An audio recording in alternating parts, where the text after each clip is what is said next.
We've analyzed more than 1,000 reports of lucid dreaming and out-of-body experience. And now we can see some interesting correlations.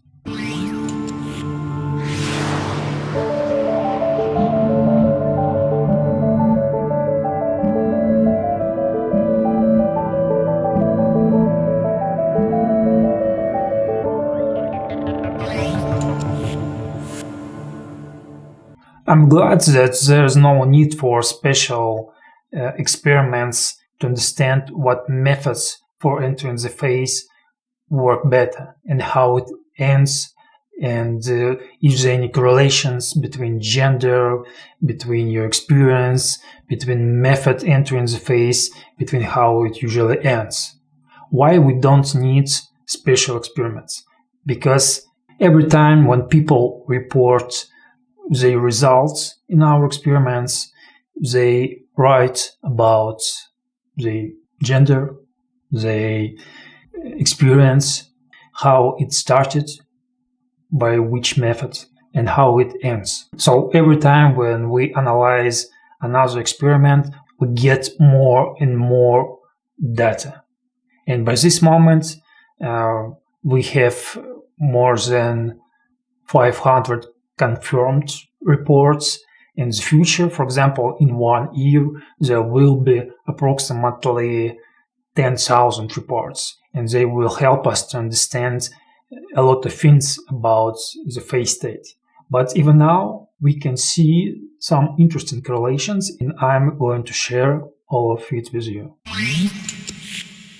So we've got 546 confirmed reports. First of all, let's talk about methods of entering the phase state.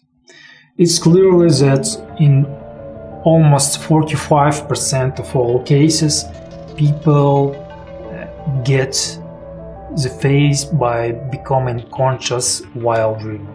In 39%, people use the indirect method. It is when you wake up, perform some actions, and experience the phase state. And only in 17% of cases, people were able to induce the phase state by the direct method. It is when you lay down and perform some techniques, and then you enter the phase state. Talking about methods, I see some clear correlations between gender and the method. For example, the direct method was used only for 14% of men. Women 50% more often experience the direct method. It's quite interesting, it's obvious. Now let's talk about how the phase usually ends. More often, in 61%, people are forced to wake up. In 24%, people fall asleep. In 7%, people prefer to return to the physical reality by their own wish. In 6% of all cases, some internal sounds wake people. Fake awakenings happen only in 3%. For me, it is the most unexpected thing, because in my own experience, fake awakenings is the most common thing. And I was really shocked when I saw these results. Let's talk about correlations between how the phase ends and method of entering the phase. We found one clear correlation, and there is nothing unexpected in it. If you become conscious while dreaming, you have 30% to fall asleep. For example, if you use the direct method, it is just 14%. For indirect method, it's 22%.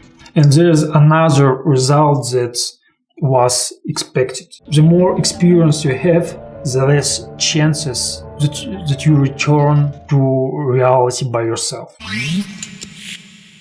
We saw how experienced our participants. The most amazing thing is that even novice practitioners are able to participate in our experiments. For example, 1% of all reports were made by people who wear the face just 4 times and less. 11% by people from 4 to 10 experiences in their life. And there's another interesting thing, 9% for people who were the face for 500 and more times. So 10% of all our participants are extremely experienced.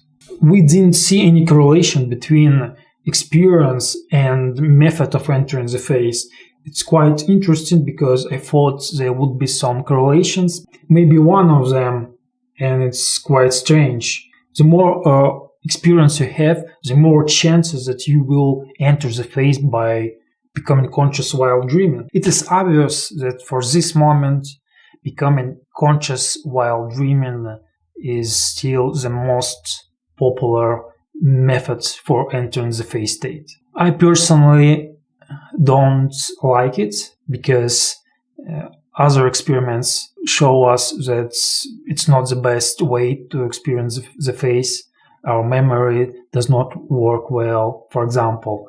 But it is the fact, and maybe in the future there will be some changes. But now it is obvious that in 45% of all phase experiences, people become conscious while dreaming. At the same time, it is quite obvious that for women, it is 50% more easier to enter the phase by the direct method. We will correct this result in the future by getting much more reports, but even now we can see some correlations. I don't think that you should pay a lot of attention to this because actually becoming conscious while dreaming isn't the best way to experience the phase state. Yes, it happens a lot for me, for everybody, but it's not the best way. Don't forget that you can participate in our research. There's a lot of experiments and most of them are very interesting. So see you in Project Elijah.